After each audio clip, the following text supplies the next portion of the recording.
वर्ष 2014 का GS ethics fourth paper है और उसका प्रश्न संख्या बी बड़ा बढ़िया प्रश्न है। ये कह रहा है कि अक्सर कहा जाता है कि गरीबी भ्रष्टाचार को प्रमोट करती है, परंतु ऐसे भी उदाहरणों की कमी नहीं है जहां संपन्न एवं पावरफुल लोग बड़ी मात्रा में भ्रष्टाचार में लिप्त होते हैं।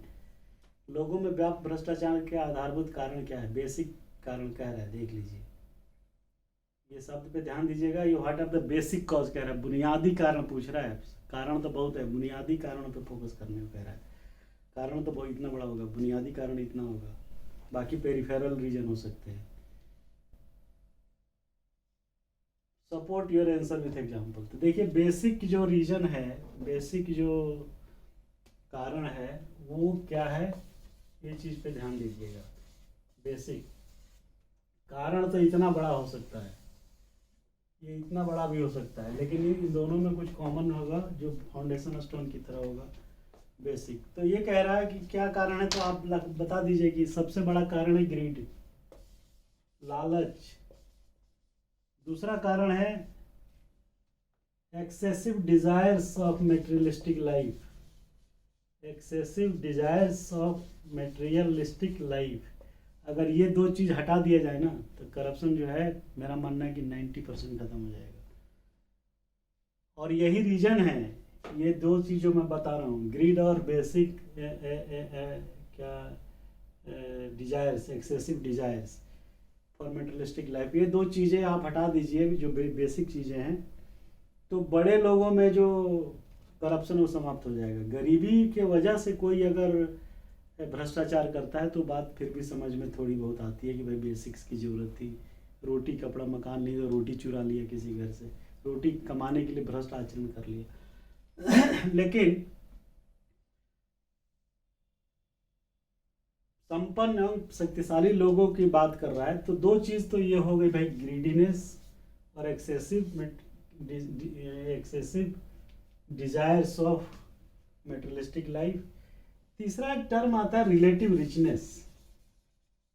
रिलेटिव रिचनेस का मतलब ये होता है कि भाई समाज में आदमी चाहता है कि सबसे बड़ा धनवान नहीं बनकर हो, तो इस चक्कर में रिलेटिव रिचनेस बनी रहे मेरी, मैं दूसरे से अपने ग्रुप में, पीयर ग्रुप में सबसे ज़्यादा शक्तिशाली और आर्थिक रूप से संपन्न कह रहा हूँ, ये भी एक रीजन है, रिलेटिव रिचनेस। ध्यान दीजिए मेरी बात पे। तो इसके वजह से बेसिक रीजन ये भी है, तो उसके वजह से जो है समाज में इस बड़े लोगों को भी भ्रष्ट आचरण करने के लिए मजबूर करती है। एक टर्म होता है पोटलैक, जो अफ्रीकन कंट्री में लोग भोज देते हैं, फिस्ट दावत का आयोजन करते हैं, उसमें खिलाने के बाद जो बहुत सारी चीज़ों को फेंकते हैं, उससे उनको लगता है कि स्टेटस वृद्धि हो रही है। तो तीसरा है रिलेटिव रिचनेस, पोटलैक, दिखावा देना किसी भी ओकेजन पे, किसी भी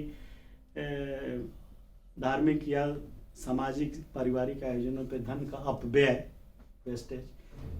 intra group pressure to get rich, वही जो पीयर ग्रुप में हमने बताया। और एक टर्म है हैप्पीनेस ऑफ बिलोंगिंगनेस, ये आधारभूत कारक बता रहा हूँ मैं, क्योंकि आदमी को लगता है कि अरे भाई मेरे पास जो है इतनी सारी चीज़ें होनी चाहिए।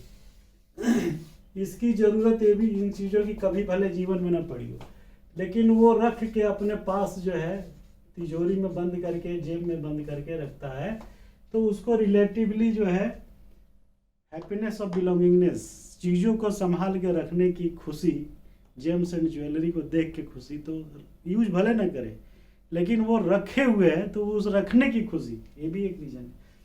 लैकनेस ऑफ एथिकल वैल्यू, अगर उसकी वैल्यू सिस्टम ही गड़बड़ है तो भाई वो तो कुछ भगवान बचाए। और बिजनेस इकोनॉमिक्स तो बहुत हद तक अनएथिकल प्रैक्टिस पे जुड़ी हुई है। Economic value has greater meaning than social value, उन लोगों के लिए ये लगता है कि धन ही सब कुछ है। फिर रॉन्ग सेटिस्फैक्टोरियल थिंग्स पे खर्च करने की आमादा, तामसिक प्रवृत्ति जिसे कहते हैं लोग, राजसी तामसिक प्रवृत्तियां जो समाज में मानी गई है, तो तामसिक प्रवृत्ति पे जो है अनएथिकल एक्सपेंडिचर, तमाम तरीके के अनएथिकल तामसिक प्रवृत्तियां होती है, आपको बताने की ज़रूरत नहीं है। अय्यासी से लेकर के और तमाम तरीके के जो है सेक्सुअल एब्यूज से लेके, तो ये भी है कि लोगों के मन में, दिमाग में, दिल में कहीं ना कहीं इंस्टिंक्ट है, ये इनहेरेंट भरा हुआ है।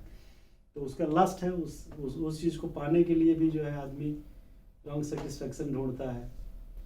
और कानून का डर नहीं है, ये भी एक बहुत बड़ा बेसिक जो है कॉज है। उसको मालूम है कि अगर मैं पकड़ा जाऊंगा तो मैं छूट जाऊंगा, क्योंकि मैं जो यहाँ इनपुट ले रहा हूँ, यहाँ अपने पास रख रहा हूँ, और यहाँ से कोई पकड़ेगा तो मैं इसको जो है इसी में से शेयर कर दूंगा। तो ये भी एक रीज़न है कि जिसकी वजह से जो आदमी, जो बेसिक रीज़न है कि मैं छूट जाऊंगा, तो कानून का डर नहीं है। और last but not the least, organise crime तो एक है ही, जिसकी वजह से वो भी डर है समाप्त। तो बेसिक रीजन्स यही है, इसी को लिखिएगा। बाकी रीजन्स और भी हो सकते हैं कि भाई दबाव में करप्ट प्रैक्टिस कर देता है, किसी के बहकावे में आके कर देता है, पॉलिटिकल माइलेज, पॉलिटिकल प्रेशर के रूप में करता है, किसी गुंडे बदमाश के डर के मारे करता है। ये भी कुछ रीजन्स हैं, लेकिन इसकी बात चर्चा मत करिए, बुनियादी की बात कर रहा है। Thank you very much.